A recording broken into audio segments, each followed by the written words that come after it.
अब मैं ये अज्यूम कर रहा हूँ कि आपके पास एक अच्छी ड्रॉप शिपिंग की प्रोडक्ट है और आप उसे फेसबुक एड्स के थ्रू बेचना चाहते हैं। आपके पास फेसबुक एड्स का कोई एक्सपीरियंस नहीं है, इससे पहले कभी आपने फेसबुक पे एड्स रन नहीं किए, आपका बिजनेस बिल्कुल नया है, आपका एड अकाउंट बिल्कुल नया है। इन अजम्पशंस को सामने रखते हुए हम बिल्कुल स्क्रैच लेवल से एक स्ट्रैटेजी स्टार्ट करेंगे जिसको स्केलिंग तक लेके जाएंगे। एक बात याद रखिएगा कि फेसबुक एड्स की स्ट्रैटेजी प्लस आपकी प्रोडक्ट प्लस आपकी एड क्रिएटिव प्लस आपका स्टोर, ये चार चीजें हैं कि जहां आपको इक्वली मेहनत करनी है। अगर इन चार चीजों में से कोई एक भी चीज हल्की पड़ी या किसी एक भी चीज के अंदर आप बिलो द मार्क गए तो आप स्केलिंग नहीं कर पाएंगे। आपके पास ऑर्डर्स आ जाएंगे, आपके पास सेल्स आना शुरू हो जाएंगी, आपके पास पैसा आना शुरू हो जाएगा, लेकिन स्केलिंग नहीं कर पाएंगे। और ड्रॉप शिपिंग के अंदर, जैसा मैं हमेशा कहता हूं कि ड्रॉप शिपिंग एक रिस्की बिजनेस मॉडल है, कब बंद हो जाए आपको नहीं पता। तो अगर आप ये सोच रहे हैं कि मैं हर महीने लाख 2 लाख रुपए कमा लूं उससे, तो वो बेकार है। क्योंकि अगर आपका 4 महीने बाद बिजनेस बंद हो गया, 3 महीने बाद बिजनेस बंद हो गया, तो वो तो आपने कुछ कमाया ही नहीं और मेहनत इतनी कर ली। तो ड्रॉपशिपिंग के अंदर आपकी अप्रोच ये होती है कि आप आएंगे, कम टाइम में ज्यादा से ज्यादा पैसा बनाएंगे और बाहर निकल जाएंगे। तो ये जो स्ट्रेटेजी है इसका टारगेट यही है कि हमें 1 से 1.25 महीने के अंदर अपने स्टोर को 400-500 ऑर्डर्स पर डे के ऊपर स्केल करना है। ये स्ट्रेटेजी जो है लिमिटलेस है, इसके अंदर आप 400-500 क्या 5,000 ऑर्डर्स के ऊपर भी स्केल कर सकते हैं अपने बजट और कैपेसिटी के हिसाब से।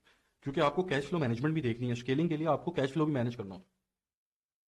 तो इस स्ट्रेटजी के अंदर हमारे कुछ फेजेस होंगे। सबसे पहला फेज है कि जिसके अंदर आप अपने पिक्सल को वार्म अप करेंगे और अपने एड क्रिएटिव को टेस्ट करेंगे।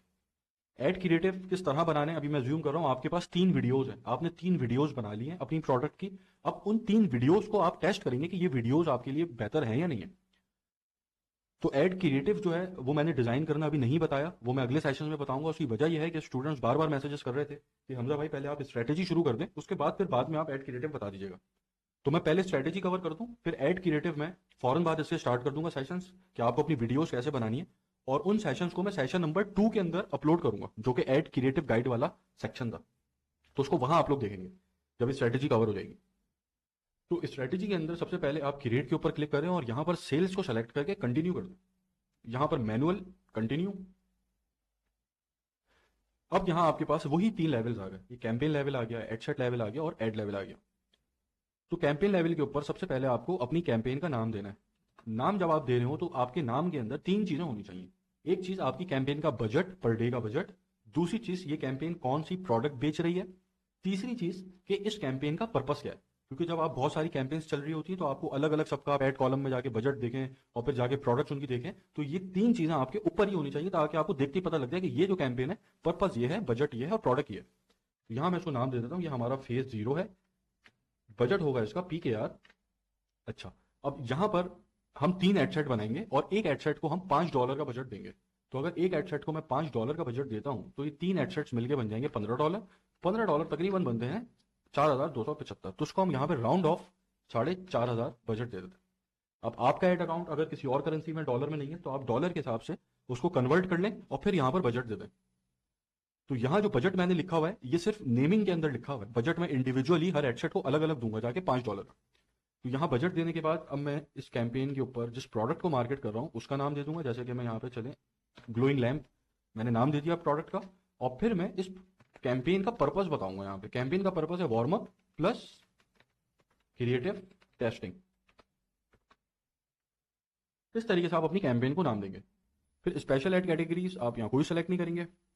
बाइंग टाइप ऑप्शन रहेगी, सेल्स रहेगी, उसके बाद आपकी कैटलॉग जो है बंद रहेगी, इसके अंदर आप इसको नहीं खोलेंगे। स्पेंडिंग लिमिट आप कोई ऐड नहीं करेंगे। स्पेंडिंग लिमिट के अंदर आप फेसबुक को ये बताते हैं कि एक पर्टिकुलर अमाउंट जब स्पेंड हो जाए कैंपेन का तो कैंपेन बंद हो जाए।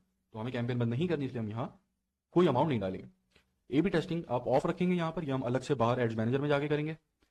और एडवांटेज कैंपेन बजट इसको भी आप ऑफ रखेंगे क्योंकि हम हर एडसेट को अलग अलग इंडिविजुअल बजट्स देंगे।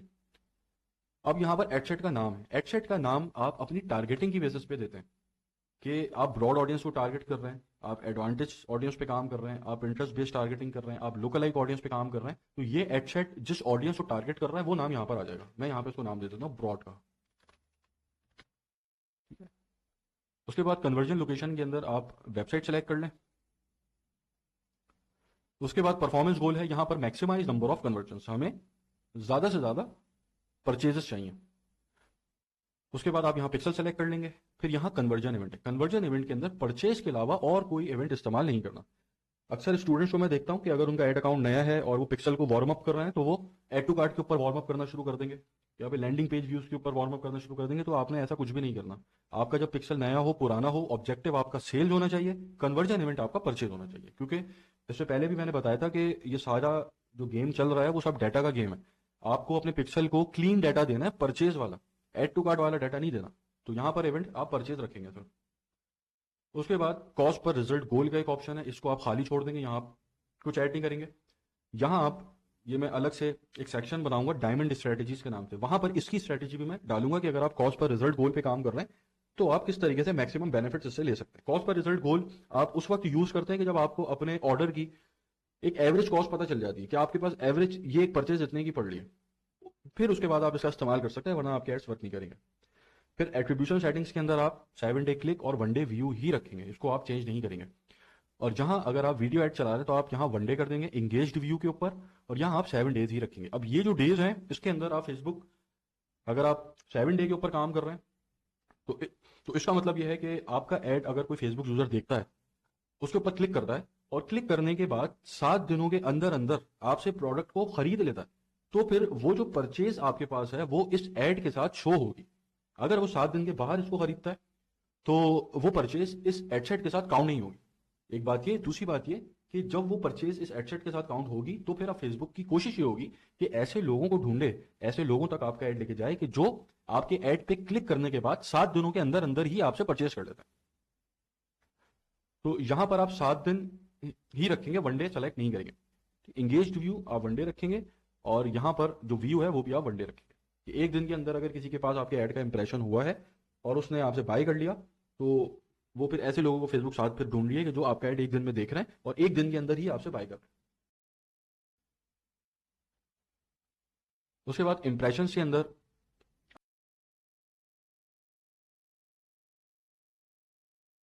आप इसको चेंज नहीं कर सकते, इंप्रेशन के ऊपर आप चार्ज होंगे। फिर डिलीवरी टाइप जो है वो स्टैंडर्ड रखेंगे। तो उसके बाद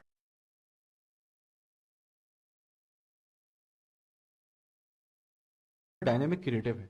डायनेमिक क्रिएटिव को आप ऑफ रखेंगे। यहां पर आप फेसबुक को अपनी अलग अलग एड कॉपीज देते हैं, अलग अलग हेडलाइंस देते हैं, अलग अलग इमेजेस देते हैं, और फिर फेसबुक अपने अपने एंड से कॉम्बिनेशंस बनाती है कि ये एक हेडलाइन उठा ली, ये एक एड कॉपी उठा ली, ये एक इमेज उठा ली, और फिर एक ऐड बना के चलाती। तो इसके ऊपर अभी हम काम नहीं कर रहे। डायनेमिक क्रिएटिव आप ऑफ रखेंगे।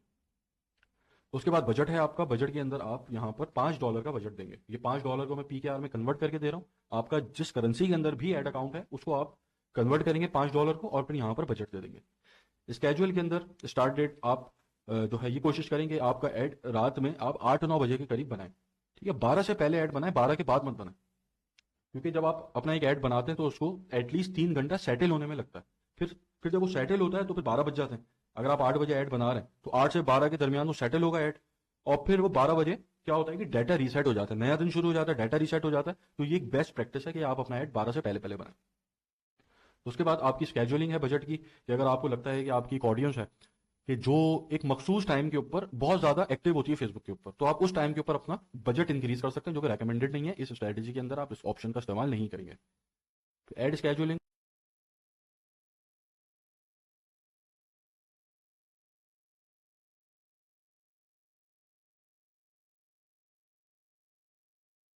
ऑल द टाइम आपका एड्स चलेगा।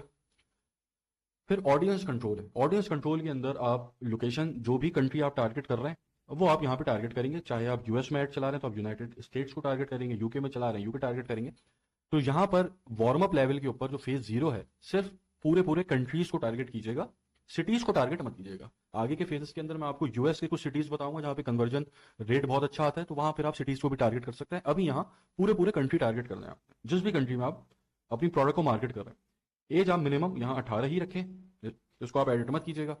एक्सक्लूड दीज कस्टम ऑडियंसेस, तो यहां पर आप कस्टम ऑडियंस अगर आपके पास कोई है तो आप उसको एक्सक्लूड कर सकते हैं, जो कि अभी हमारे पास कोई नहीं है तो हम इसको ऐसे ही छोड़ देंगे। लैंग्वेजेस के अंदर आप ऑल लैंग्वेजेस रखें। फिर जो टारगेटिंग है वहां पर एडवांटेज ऑडियंस के ऊपर ही हम चलाएंगे, हम यहाँ कोई टारगेटिंग नहीं कर रहे, क्योंकि ये अभी हमारा वार्म अप फेज है और हमें क्रिएटिव टेस्ट करना है। और एडवांटेज ऑडियंस जैसा कि मैंने डिस्कस किया ये भी अच्छी परचेजेस देता है, तो ये और बेहतर है हमारे लिए कि हम इसके ऊपर अपने एड क्रिएटिव को टेस्ट करें और पिक्सल को वार्म अप करें। फिर आपकी प्लेसमेंट्स हैं। यहाँ पर आप इसको एडिट करके मैनुअल प्लेसमेंट पे क्लिक करें और यहाँ पर आप मैसेंजर इनबॉक्स को ख़त्म कर दें और राइट कॉलम एड्स को ख़त्म कर दें। यूएस के अंदर जब आप ऐड चला रहे होंगे तो आपको मैसेंजर इनबॉक्स नहीं मिलेगा, फिर आपको यहाँ पे बिजनेस एक्सप्लोर मिलेगा। ठीक है, फिर आप यहाँ पर एड्स ऑन फेसबुक रील्स इसको ख़त्म कर दें, एड्स ऑन इंस्टाग्राम रील्स इसको ख़त्म कर दें। बैनर एड्स हैं, ये हमें नहीं चाहिए। फिर आपके सर्च एड्स, ठीक है, इसको भी आप बंद कर दें। अब बाकी सारी चीज़ें ऐसे ही छोड़ देंगे। उसके बाद अब ये आपसे पूछ रहा है कि आप जो है डिवाइसेस आप यहाँ ऑल रखेंगे कि आप ऑल मोबाइल डिवाइसेस को टारगेट करना चाहते हैं। फिर यहाँ आप इसको ऑप्शन दे सकते हैं कि अगर जो लोग वाईफाई से कनेक्टेड हैं सिर्फ उनके पास आपका ऐड जाए तो आप इसको नो रखेंगे। वाईफाई से कनेक्ट हो या ना हो, आपका ऐड सबके पास जाना चाहिए। ठीक है, इसको आप जो है एक्सक्लूड नहीं करेंगे, स्केपेबल एड्स को, इस ऑप्शन को आप अनटिक रखेंगे। उसके बाद ब्रांड सेफ्टी सूटेबिलिटी, इसके अंदर भी आप कुछ एडिट नहीं करेंगे। ऑप्शंस आपके पास मिलते हैं, एक्सपेंडेड इन्वेंट्री, मॉडरेट इन्वेंट्री और ये लिमिटेड इन्वेंट्री, कि आपका ऐड ऐसे कंटेंट के पास ना जाए कि जो सेंसिटिव है। जैसे कोई वीडियो है और वो अपनी वीडियोस के अंदर गालियां देता है फॉर एग्जांपल, ऐसे पाकिस्तान में बहुत सारे आपको मिलेंगे इन्फ्लुएंसर्स, तो आप उनको नहीं कह सकते, यूट्यूबर्स कह सकते हैं। तो वो लोग अपनी वीडियोस के अंदर गालियां देते हैं, तो अब ऐसी किसी वीडियो के बीच में आपका ऐड नहीं जाना चाहिए। ठीक है, ऐसे किसी पेज पे आपका ऐड नहीं जाना चाहिए। तो ये यहाँ पर आप इसको सेट कर सकते हैं, लेकिन आप मॉडरेट ही रखेंगे इसको, जो ये बाय डिफॉल्ट हुआ था। ठीक है, ब्लॉक लिस्ट आपकी कोई है नहीं, तो यहाँ पर आप ब्लॉक लिस्ट कोई ऐड नहीं करेंगे।